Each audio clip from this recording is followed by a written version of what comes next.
Hello, friends. Welcome to the ATC Double Cut. I have a very, very special episode today because I have two guests joining me. It's not just me talking to myself, and it's not me just talking with one guest. I have two guests. One is Scott Mingay, who is the Director of Product Management for the USGA. Hello, Scott. Hey, how's it going? It is going very well. The other guest is Dr. Jordan Booth, who is the director of the USGA Green Section Consulting Service. Welcome to the ATC Double Cut, Dr. Booth. Thank you so much. Thanks for having us. So, this being the ATC Double Cut, we are going to start off by talking about one of the ATC blog posts. And the blog post that I wanted to use as a pretense to start this conversation is one where I talked about the bobble test. I made a video with my friend Queen in Thailand, and basically, she didn't know what the bobble test was, and you might not know what it is either. It's a way to measure the smoothness and the trueness of ball roll across a putting green. And so I taught Queen how to do that, and we recorded a video doing it, and you can watch that video. You can find a direct link to that on the Asian Turfgrass website, and I will put a direct link to that in the show notes. Now, the bobble test is about measuring not the green speed, but the quality of the ball roll.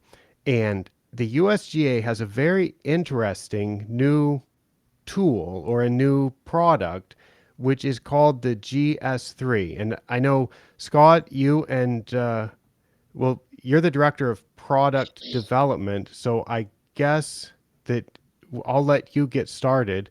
Tell me what the GS3 is and what is the GS3? I'm curious what the GS3 actually stands for. Is it because it measures three things: the speed, the smoothness, and the firmness? Or I guess that's the great mystery internally is exactly what does GS3 stand for? Is it, the three things it measures? So it actually measures four. The GS3 name came about, internally, like most engineers, right? You code name projects as we work on them, and for us it was green science, and it was the third iteration. So if you think about, we had the stip meter, which kind of would have been GS1 in a way.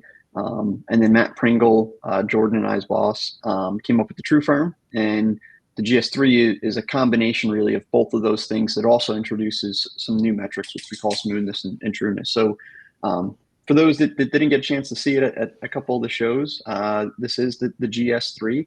It's a smart golf ball. It's the same size and weight as a golf ball. You cannot hit it with a club. It'll be the last time you ever do that. And then internally, though, it has a series of sensors. And what those do is when we drop it using a drop fixture, we get a firmness value. So same value that you'd get with the USGA True Firm that our agronomists have been using at championships for well over a decade now. And then you roll off a stent meter. And we use the stent meter just to get a very consistent roll to start. And it'll measure green speed without pulling a tape measure. And then it does smoothness and trueness. So kind of similar to the bobble test, which is we add a value that is, how bumpy the green is, and then how true the green is, how much side to side deviation. And we do that all in one little package that syncs up to your phone and puts a bunch of data right there for you to use. no, thank you for that explanation. May I put up the Green Section website in case somebody wants to buy one of these or get more information? I believe the website for the Green Section where you could get more information is gsshop.usga.org. I will put a direct link to that in the show notes also. So I've been aware of this and I've never used it. I've been aware of the GS3, and people kept telling me there's this cool new tool under development. And then I saw you had the press release at the GCSA conference and show, and it was, the official launch or the official soft launch of it. I guess there was something at the Carolina show last year also, but this year was a bigger release, and multiple people contacted me from around the world saying, have you seen this? What do you think of this? And I thought, you know what? If somebody from the green section would be kind enough to talk to me, wouldn't it be interesting to discuss this and find out more for myself? Because Now that it's available, there's questions that come up like, okay, this doesn't have dimples on it that I can see, but a golf ball has dimples. So there's questions about that. And then I I've got a question just about the green speed. Everybody's familiar with green speed. If you do the stimp meter measurement, it's measured in feet. And what are the units that this is reporting? Does it report it in feet, or how does that work? And to answer Yes. the dimple question, too, if you will. Yeah. Yeah, so to answer the dimple question, we actually did start off with a dimpled ball, and we've since gone to a smooth one. Like dimples are primarily there for aerodynamics, right? Um, for us, it's just removing the dimples, creating a smooth surface, just makes it a lot easier to manufacture, a lot more consistent with some of the methods that we're using. When we built the ball, so that, we were very intentional in the surface material and the cover material that we selected. So the ball will roll out the same distance as your typical golf ball will. So if you were to roll this ball off our stent meter and you were to take any top brands, any popular brands, and you roll them off, you're going to get a very similar rollout distance.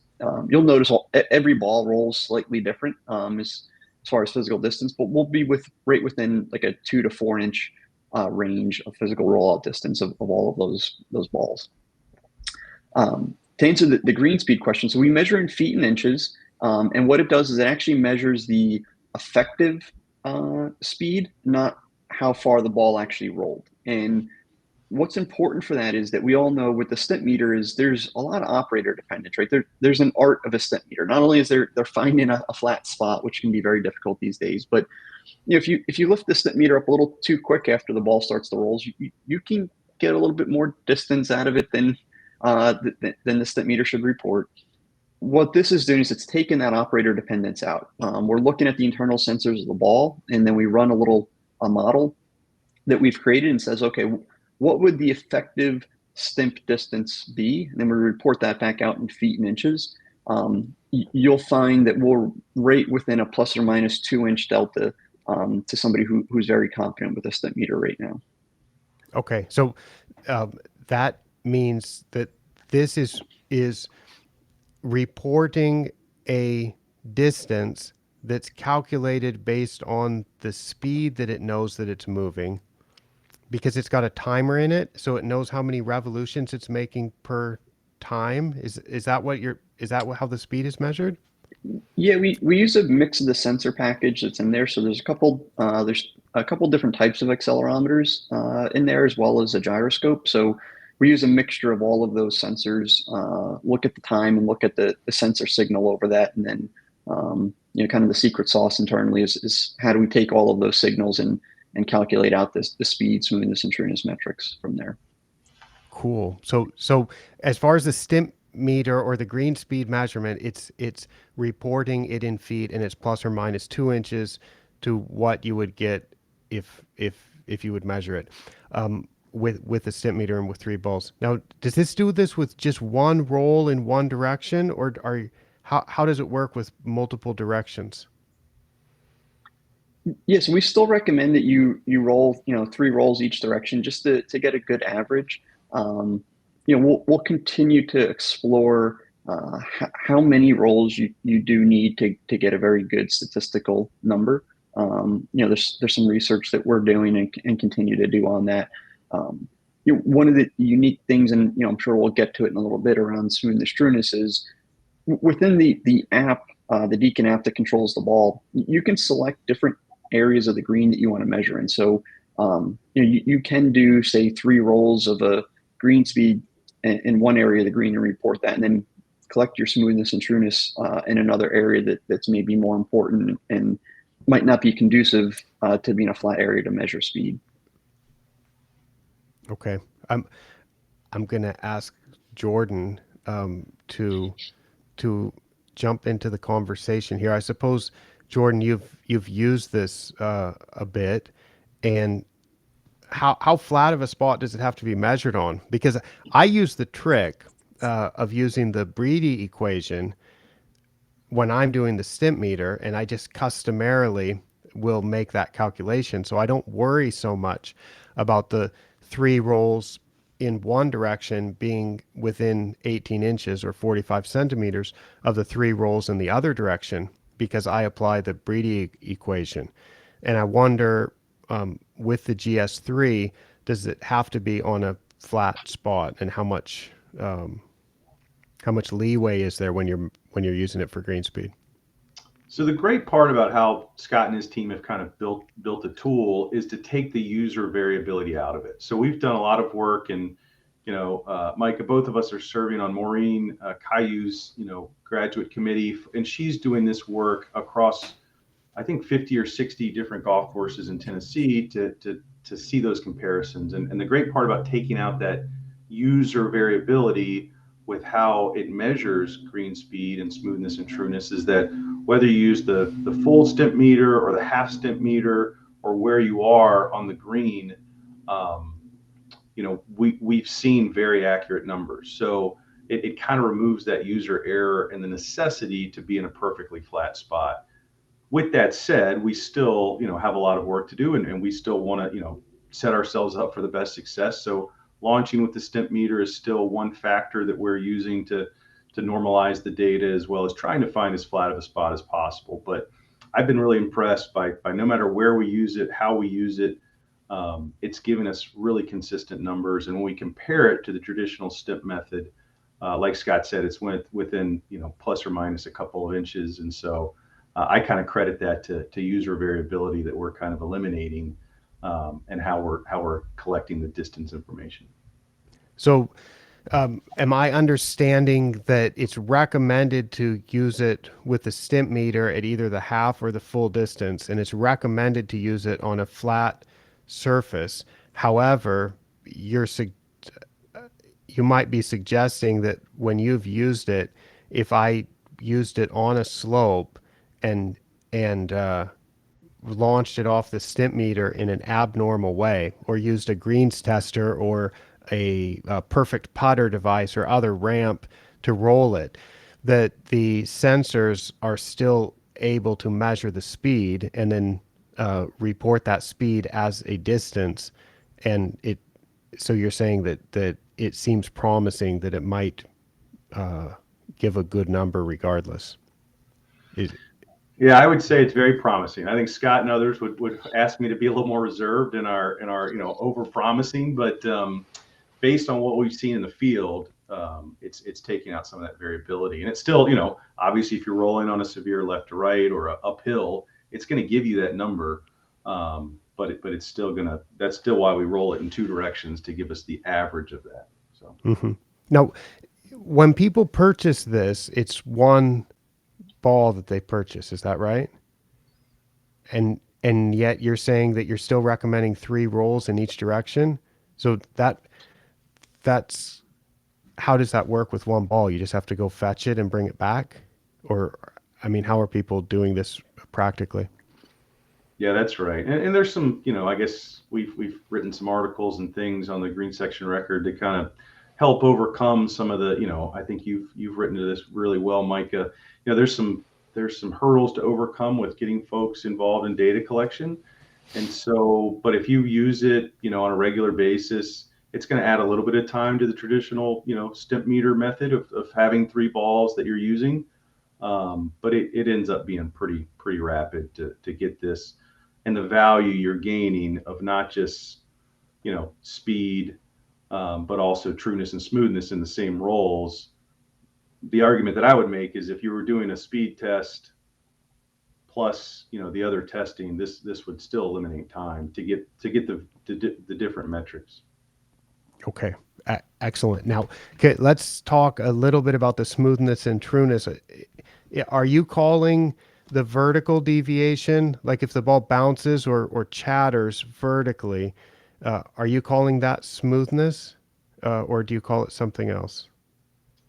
Yeah, so the 3 metrics involved in the roll is going to be speed, and that's going to be traditional units like Scott described. And then smoothness would be variability up and down, just like bumpiness. And then trueness would be left and right. So still want to use those same metrics that people are familiar with. And hopefully, that's something that can make sense. But smoothness, trueness, and speed are what we get out of all of our rolls. Okay, excellent. Now, the what are the units of are there units for smoothness and trueness? I remember back when the STRI had their smoothness meter, that fancy device. I had a chance to use that at St. Andrews in the 2010 Open Championship, and that's a really cool device where a a it rolled across the surface for a set distance at a relatively consistent speed. And I think the units that it was reporting, if I remember right, it was like millimeters of vertical deviation per meter rolled and millimeters of sideways deviation per meter rolled. If I understand what the units being reported were.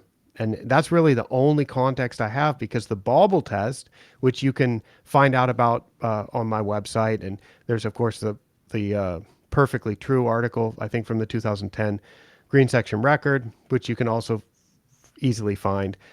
That's on a scale of 1 to 10.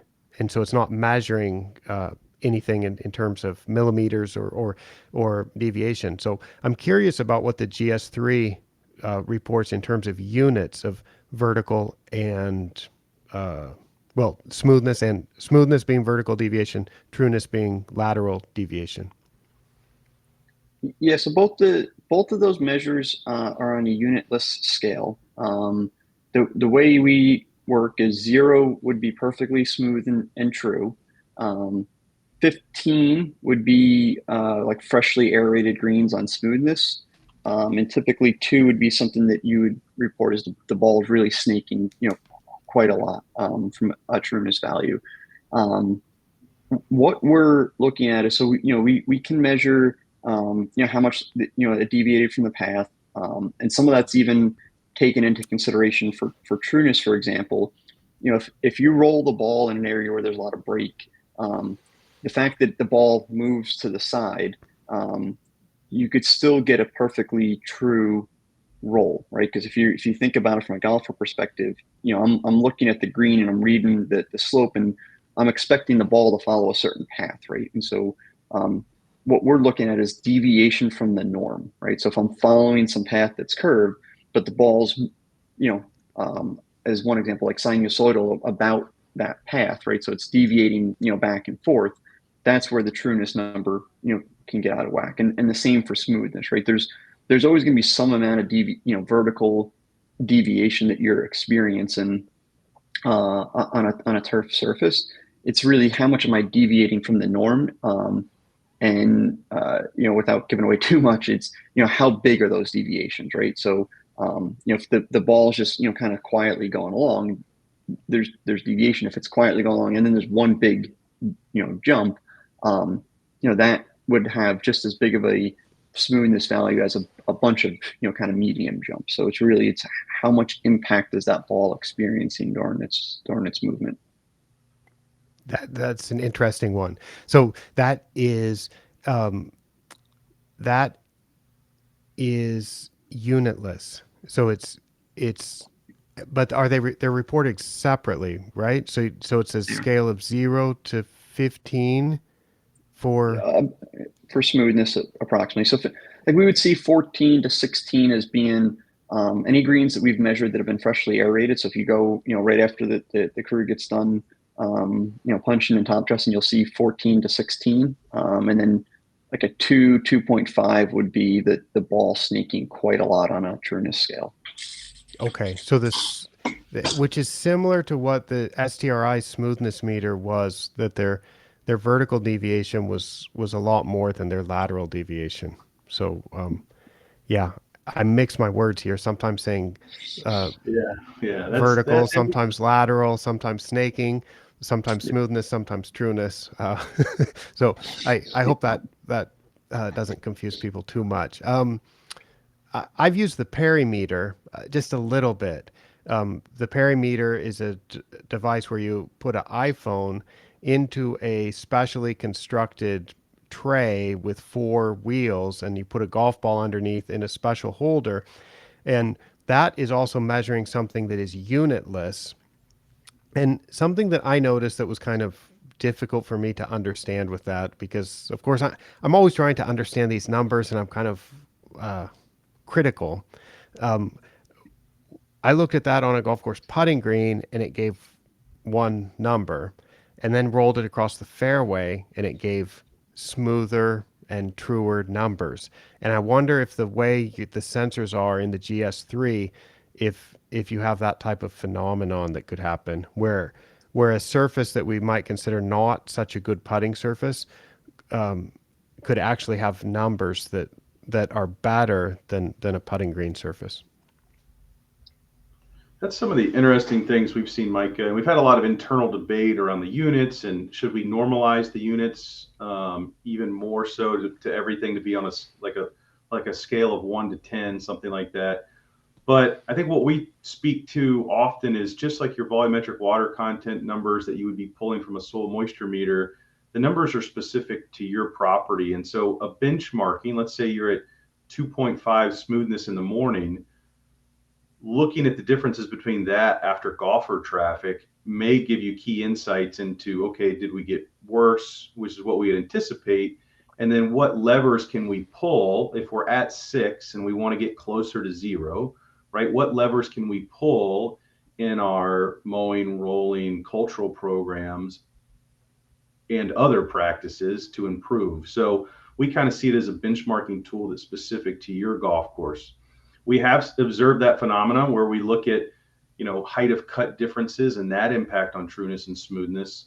And what we found is, irregardless of the height of cut, if speed becomes very high, and this was maybe a little bit counterintuitive to me, but it can negatively impact smoothness and trueness. And what I mean by that is that when green speeds are very high, you get to the end of that roll and that ball is almost tumbling as opposed to staying on line. And so we see that same phenomenon when we go to a tee height or fairway height, right? There's less speed, and so it's able to more hold that line and represent more trueness, or improved trueness and smoothness.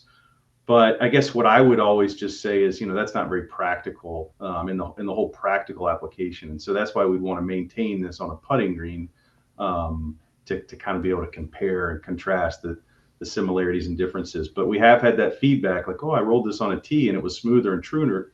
That doesn't make sense. But when we drill down further into what that means, I think it'll give us key insights into balancing speed with trueness and smoothness on the putting green in order to help get us out of this arms race of, kind of the race for max speed. We can more closely assimilate, all right, what speed do we need to be at that's appropriate for our architecture? And then how do we match that up with the best trueness and smoothness?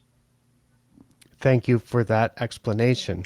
And for the speed measurement, we would expect that to be comparable across properties, although that may be not. That may be not what we want to use it for, but for me, I'm interested in things like our bent grass greens in August. What's the average green speed on bent grass greens in August versus zoysia greens in August? So I think that should be comparable with the speed. Can you confirm that you would consider that to be comparable across properties? Well, I think that's the exciting part is anyone using this tool, is their data is going to be anonymous. It's not like we're going to be sharing Micah's data with Scott's data, but being anonymous allows us to say we can compare differences between seasonality, grass types. So we know from using this device thousands of times that there's going to be different parameters that are acceptable for, say, POA greens versus zoysia greens versus bent grass greens. And Scott and I just got off a call with some beta testers that have been early adopters, and they think about breaking out their season or their year into 5 separate seasons. And so that was a new one for me, but they think there's that much difference in seasonality between their ultra dwarf Bermuda grass putting greens that they actually rethink their parameters based on the time of year. So maybe that doesn't answer your question well, but that's exactly where we're going with it. Is we can see, all right, what's a acceptable number based on not only turf grass species, but also seasonality. Okay. Well, thank you. So the green speed, you think you can compare season to season and location to location. But what you're saying about smoothness and trueness is maybe that's something that you would look at, certainly confine it to putting greens only. And can you compare that across properties? Or is it unique enough with the way the grasses are? Because like obviously we can't compare, we don't want to take a putting green and compare it to a tee and say, okay, as a joke I rolled this on the tee's twice as smooth as the greens. It's pointless, but it's also confusing. And I just want to say, if I take a, because I was interested in the perimeter because I had it in Japan. I'm like, I want to try to figure out grain, because when you hit putts on zoysia greens in Japan, you'd notice there's a lot of grain and the ball does strange things to the eye, and you think the ball's going to go here, and it almost, sometimes it just doesn't perform. But with bent grass, generally on a good bent grass green, the ball tracks really smooth and true, and it goes where my eye is expecting it to go. So I thought with the perimeter, let me see if I can do an experiment and measure some bent grass greens and some zoysia greens and see if I can detect that. And then, so my initial trials with the perimeter involved rolling the ball or using the perimeter on a number of different surfaces, like a smooth tabletop, like a carpet in the clubhouse, like real putting greens, like fairways. And all of a sudden I realized, oh my goodness, these numbers are incomprehensible to me. And at that point, I stopped using it. Now, of course, if I were only using it for the purpose of trying to maximize the smoothness on the same surface, and so I'm just I'm measuring the surface in the morning, I'm measuring the surface at 11 a.m., I'm measuring the surface at 4 p.m., and trying to make that same surface as smooth as possible day after day, hour after hour, I can understand how that measurement could be useful for me. But for what I wanted to use it for, which was to try to understand the effect of grain, I quickly realized that I can't compare different surfaces. So I'm just wondering, um, I mean, I think I understand that the GS3, as far as green speed goes, we wouldn't expect to have that problem. And with smoothness and trueness, I just wonder if it's something that really is probably confined to just one location or not, or is that something that, like Maureen's research, is going to help you to understand better? I'm sure it will. I think we will certainly continue to improve our understanding of the differences between numbers and what's a significant difference, right? Is a significant difference if trueness moves from 1 to 2, or does it need to move from 1 to 3? And so I'm excited to see kind of where Maureen gets with that. But also, I think to further answer your question about differences in species, we've seen very different trueness and smoothness numbers between different species, including zoysia grass, Bermuda grass, Poa annua, and creeping bent grass. So we would expect differences, and we've seen that play out as we would expect. And so one thing I'm excited about is, we can look at the raw data, and we've been able to detect differences in organic matter, and we can break out the roll as well. So the last couple of inches or last foot or two of the roll is really, as I think about it, the whole ability of the putt. As it holds its line in that last, foot or two is really the most critical piece. So I think there's a lot that we're going to continue to learn, to your point, and get better at and further understand. But we've already been able to detect those differences between turfgrass species as it would relate for what's acceptable or normal for different grass types. Okay. So as long as you're doing it on greens. Yeah, it would make sense that if you For now. measure putting greens and surfaces that are prepared as putting greens, that whether it's zoysia or bent grass, or Poa annua or Ultradorf Bermuda grass or something else, it does make sense that would be recording different differences that are meaningful and make sense. Now, maybe Scott will have an answer to this one. I think I saw in the press release that came out a month or so ago that it takes 50,000 measurements or something. And what is that? That's with all the sensors over the course of. It's not making 50,000. I mean, it's making that total number of measurements with all the sensors added together. What is that, Yeah, Scott? yeah, it's about the total number of data points that we collect. So as Jordan said, we're collecting data during that entire time that it's rolling, right? And so between all the different sensors in there, you get quite a lot of data points. And that to us is an important aspect, right, of being able to start to get to the types of things that you and Jordan were just talking about, right? Like if we have enough high quality data over a section of turf that we're measuring, being able to run that back through the algorithms to say, okay, what exactly was that smoothness, trueness, speed number, and then on firmness, having a very high count of data points is really important, right? Because with firmness, which we'll talk about, we're measuring that the depression depth, right, and we're going from acceleration. So anytime you're integrating or double integrating data, right, the higher frequency of collection that you can get, the higher the quality of the signal, and certainly the more things that you can start to pick out of that signal, as Jordan was alluding to. So yeah, that's a good segue into firmness. So it's dropped through a a device that comes with the GS3 that's dropping it from a fixed height, I presume. I've seen a couple Yep. pictures of that. Yeah, so it's the same, drops it from the same height as our True Firm did. And it has a mass on the end, so it's just trying to add some momentum to mimic like a pitch shot into a green. And you put it into that device, you lift the device up and you drop it. After you drop it, you'll have a little pitch mark that you can just fix. The head of that mass is the same diameter as a ball, so it doesn't leave a huge mark. Divot repair tool will quickly kind of fix that. And then off you go to your next measurement.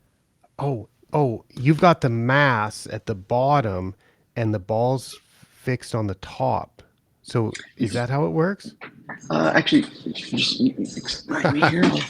I'll reach over. I got one right here in the office. So got one at the home office, one at the work office. We got one everywhere. All right, Yeah, let's see. the way it works is I'm gonna see if I can. Yeah, there we full go. screen. Okay. Yeah. So this is just the mass that you have. This is actually a Gen 1 that's got a black cover. The new ones have a blue cover. But you would just unscrew the shuttle, so it's two pieces, and then you just take your ball, place it, nice. right in the shuttle, and then just screw it back together. And All then right. that's the bottom that then hits. So you just drop this from a drop fixture and getting it right into the ground there. Okay, cool. Well, thank you for that explanation. I Props think always help.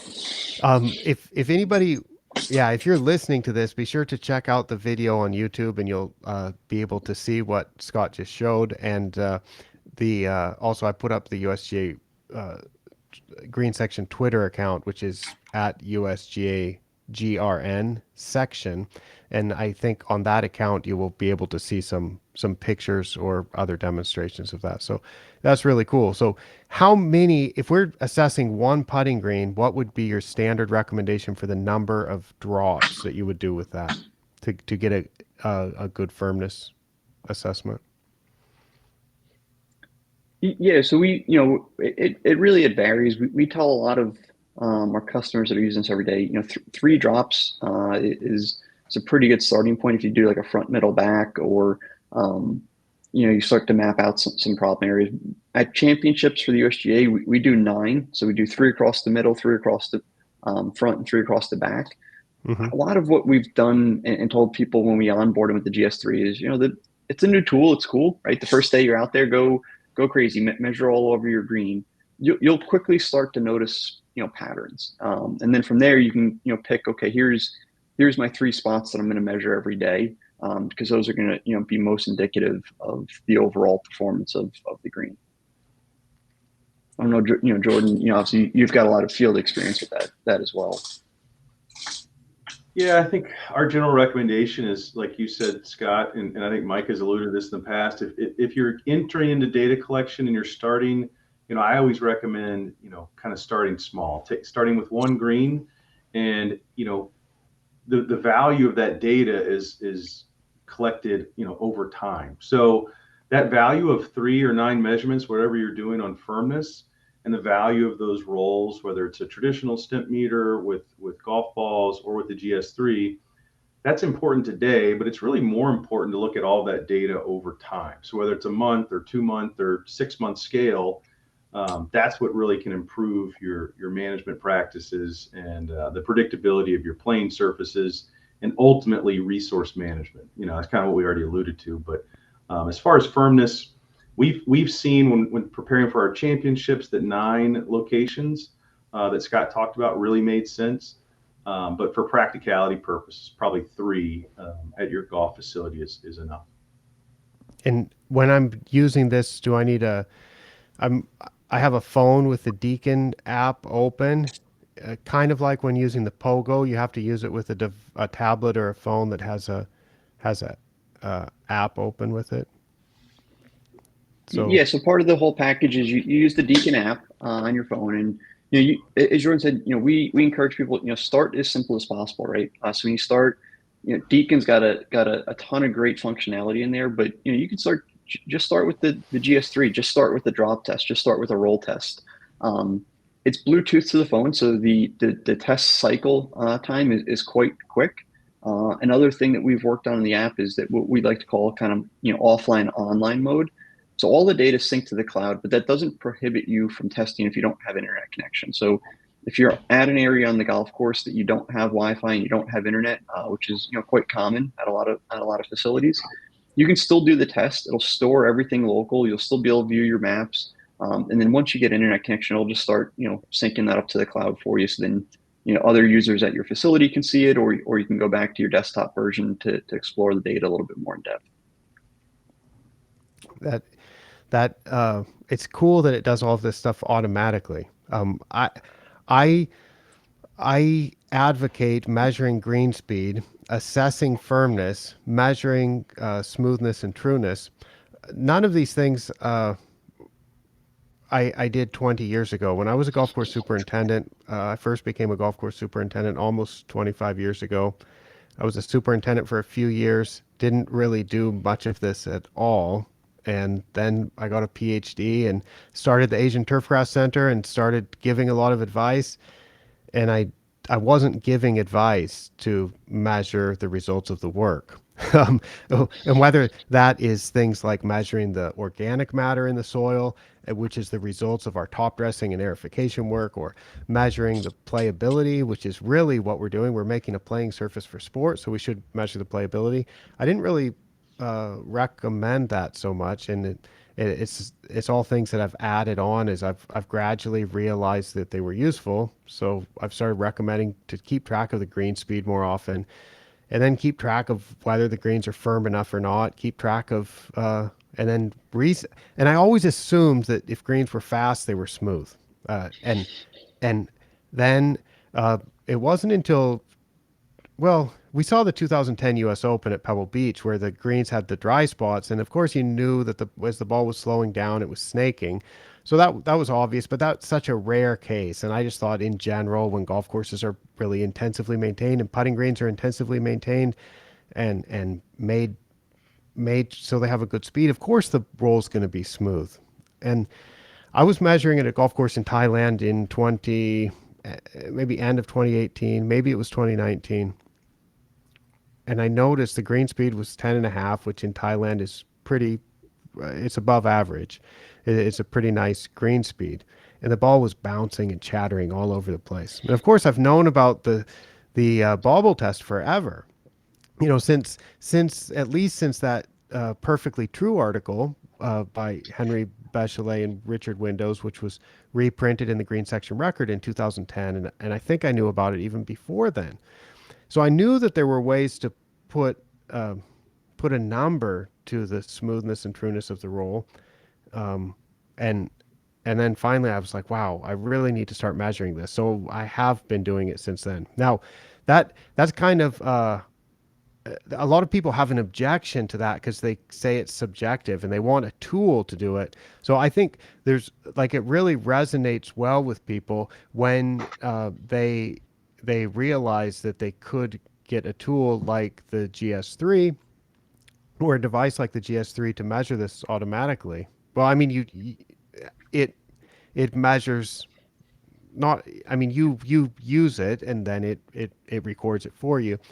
Um, and I've also noticed some people have a bit of sticker shock when they see the price, which I think is something like a couple $1,000s initially. But um, I look at it and it's like, yeah, but if my Clegg hammer costs more than that, a Clegg hammer which I use for firmness, um, a TDR 350 or a Pogo costs something in that kind of price range. So I mean, I think but for me, it wasn't such a sticker shock, but could you tell the pricing? Because I'm sure some of the people listening are interested in what this would cost them.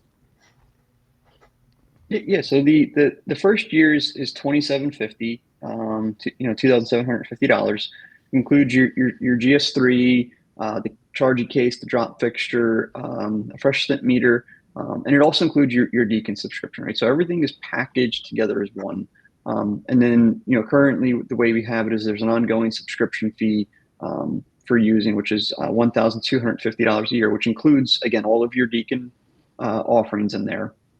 It also includes that every third year you'll send back the GS3 and we'll send you a new one. It is wirelessly charged. At some point, those batteries won't take a charge anymore. So we want to make sure that you always have kind of a fresh device to use there. But again, it's just how do we help package all of this up to make it as easy as to use as possible and really help meet our users at their respective journey and data collection, right? If you want to just get started with GS3 and Deacon, you can do that. If you want to go from, I'm going to do GS3 and I'm going to record my clippings and my cultural practices and my organic matter and my sprays, my whole location, we can handle all of that and help create some really in-depth reporting for you. But it's really like, let's get started simple. Let's get started with a one roll on one green and take the subjectivity and human error out of doing that and have a number that's meaningful to you. And, we'd hope we packaged and priced this in a way that makes that attractive to a lot of golf courses. I think it is certainly. Um, I would imagine that most golf courses that can afford it will want one. Is it offered only in the United States right now, or if I was in Hong Kong, for example, could I get one? I mean, are you selling globally? Right now we're in a phased rollout. Like any new product, like we want to put the USGA name behind it. We want to make sure that as people get these and adopt them, that they're having a lot of success in using it. And so that is our number one priority. So through the spring and early part of summer, we're doing a phased rollout, and then we do anticipate a more general availability later in the year. There are some quirks of global distribution depending on exactly where you are and import requirements and things like that. We'll continue to work through those. I'd say the best thing for you to do is you did put the link to our website. If you go on there, there's a contact us form. Fill out that form. It'll send your contact info in, and we will be back in touch with you, and that'll kind of get your name on the list. Cool. How does it work politically with the RNA being the kind of the global governing body of golf outside of the United States and Canada, perhaps, or outside of North America? Um, is there any? Well, you have to be careful about selling this in England or in Scotland or something. Uh, Yeah, it's interesting, Mike. We've had a lot of interest from overseas, and so certainly we're cognizant of is making sure we're working well with the RNA and others, and so we'll have to navigate all those things as they come up. But we're definitely hopeful that we can work with our global partners to make this available, around the world. Yeah, I think the one thing that I'm concerned about um, is that it makes like a group of 2,000 golf courses that have this, and it becomes the standard. So it's like the standard at major championships, and it's the standard on the PGA Tour, and it's the standard for these 2,000 golf courses that are high budget and intensively maintained. And then you've got countries, because I don't think Deacon is going to get translated into Vietnamese anytime soon, I suppose, and it's not going to get translated into Japanese anytime soon, I suppose, and So you get parts of the world where the app wouldn't be so usable unless you spoke English, and then it wouldn't be. If I'm at a military low budget course in southern Thailand, for example, they're never going to invest the money to get this type of device. So from a data collection point of view, I like the stimp meter because I see a lot of stimp meters and a lot of copy stimp meters in my travels around the world. There's a lot of companies that have fabricated devices that they're selling that will allow you to do something like a stimp meter roll.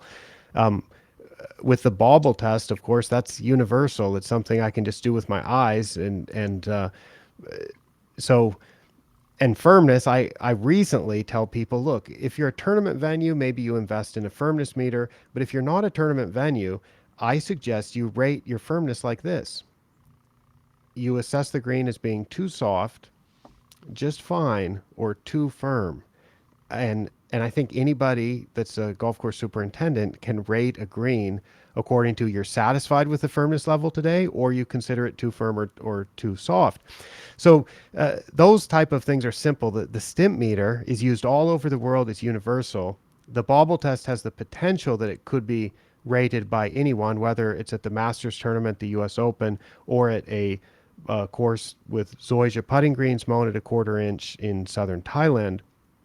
And that firmness rating could be universal too. So like I want to the GS3 to be a huge success, but I see it's still going to be limited, it seems to me, to a certain class of golf courses. So I'm sure you've thought about that a little bit, and I know we're all on the same page as far as what the utility for the game of golf and for the golfers and for efficient resource management. We're all on the same page about the value of data collection, and the value of these type of measurements. And I, how do you see the GS3 fitting in with this and other alternative ways that maybe are easier to use all around the world? Well, I think that's the great part about data collection is you can fit it to your needs. We've seen that with the GS3 modeled out at, let's say, a municipal facility.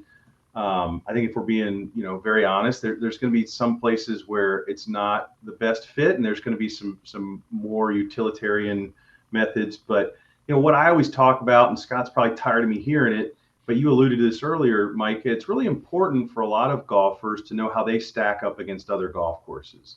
So it kind of standardizes that across, multiple facilities, multiple turf grass species. And then the real value that I think in data collection is decision making, resource management, all that, but it's more so communication, right? This is why we're doing things. This is what led us to this decision. And we're at facilities with very wide budget ranges. In the United States, obviously, we don't have the global scale that you do.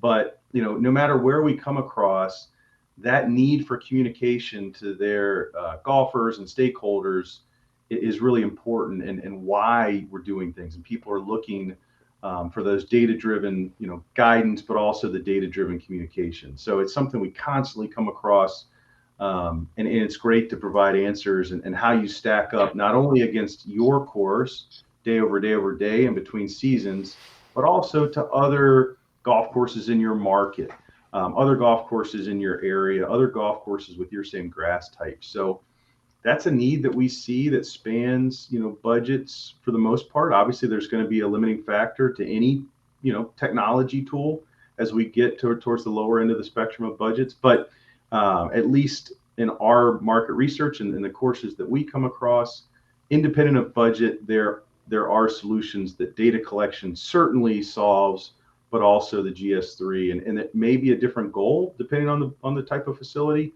but that's where we can tailor those programs to those facilities.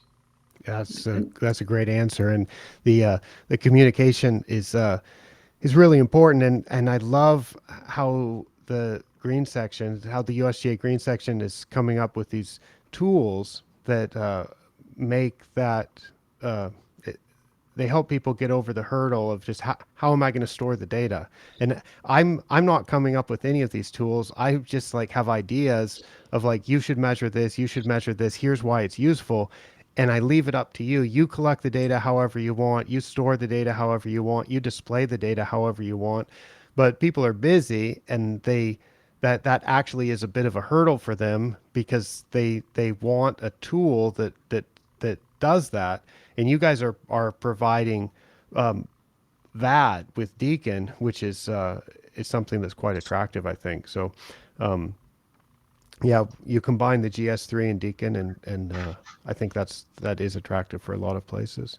All right, guys, we are about out of time here. I know we all have some other things to do, so I appreciate you joining me. Do you have anything you would like to add or correct or elaborate on before we sign off?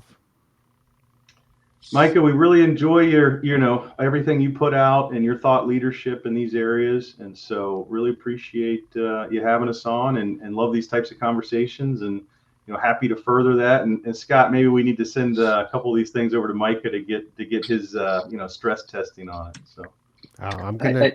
I, I think that's a figure out great that idea. grain thing. Yeah. Yeah, no, thanks so much, Mike, for having us on. It's a great conversation. We always appreciate it. And, as Jordan said, kind of your thought leadership, and just the amount of wealth of information that's coming out these days to help golf courses. It's just, we're just grateful to be part of all of it. Well, cool. Thank you so much for joining me. I have a feeling this won't be the only time that we talk about this, because I think as you're rolling this out this year, and you get more and more data in, we'll all be you'll be learning a lot. I'll be hearing secondhand about it, but maybe I'll want to talk with you about it, and I'm sure some of the people that I work with will be having some questions, or we'll have some interesting data from it. And yeah, I'd love to try this myself when the time is right. And I have all kinds of interesting things that I'm interested in, because especially on a global level, I'm really interested in choosing the right grass for the right location to produce the best playability in the most sustainable way. And so I think it's useful to measure actually what we're doing, and this is just a great tool to do that. So I'm glad to learn more details. Thank you so much for sharing that with me. And I will just say thanks a lot, and we'll talk again about this sometime soon. All right, everybody, I'm going to sign off from this episode of the ATC Double Cut. For ATC from St. Catharines, Ontario, I am Micah Woods. Bye-bye.